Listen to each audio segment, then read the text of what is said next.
أهلا بكم بودكاست قعدة صراحة. احنا هنا بنتكلم بشفافية وندردش من القلب. بعد التروما أكتر سؤال بيتكرر هو أنا كنت بحب حاجات كتير راحت فين؟ فقدان الشغف مش كسل، ده استجابة طبيعية لجهازنا العصبي بعد ما عاش فترة تهديد. وقت الصدمة المخ بيدخل وضع البقاء وبيشوف إن المتعة والشغف رفاهية مش أولوية. كل الطاقة بتروح للحماية للتوقع وللحذر. علشان كده بعد التروما بنحس إن الحياة باهتة، مفيش رغبة مفيش اندفاع. المشكلة إن المجتمع بيخلط ما بين فقدان الشغف والضعف، بيخلينا نضعف ونضغط على نفسنا أكتر، وده بيزود الانفصال بدل ما يقلله.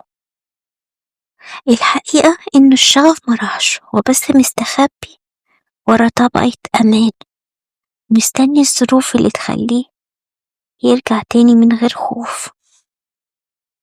طيب عاوزين نعرف يعني ايه دوبامين؟ الدوبامين مش هرمون السعادة زي ما بنسمع. الدوبامين هو هرمون الرغبة، التوقع والدافع. هو الإحساس اللي بيقولك إنه في حاجة مستاهلة أتحرك علشانها. بيطلع أكتر وانتي في الطريق مش وانتي وصلتي. فبعد التروما إنتاج الدوبامين بيتلخبط شوية، مش لأنه اتدمر، لكن لأن المخ بقى حذر من أي حاجة فيها توقع أو أمل. علشان كده بنحس وبنفتكر إننا ما بقيناش بنحب حاجة، لكن الحقيقة إن جهازنا العصبي محتاج يثق في الحياة من تاني. التروما بتعمل إيه في المخ والجهاز العصبي؟ التروما مش ذكرى وحشة، التروما تجربة بتغير طريقة تفكيرك، بتخلي الدماغ تفضل شغالة طول الوقت، تراقب وتتوقع الخطر. الجسم بيفضل في حالة استعداد دايم، وده بيخلي أي إحساس حلو بيبان غريب أو غير آمن.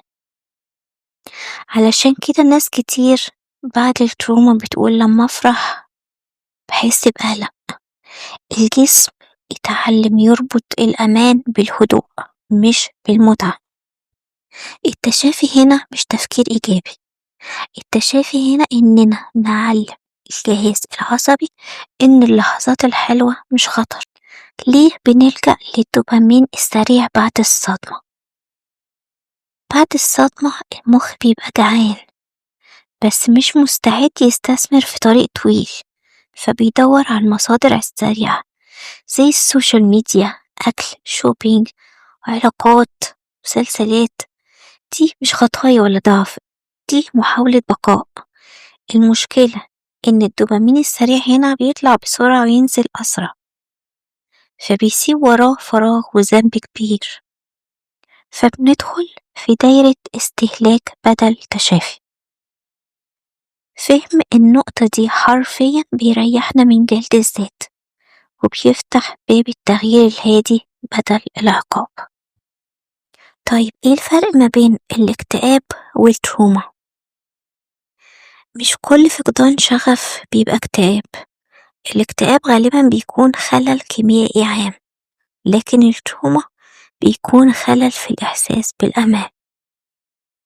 علشان كده في ناس بتاخد أدوية وعلاج وتتحسن جزئيا، بس بيفضل الإحساس إن في حاجة مش مظبوطة.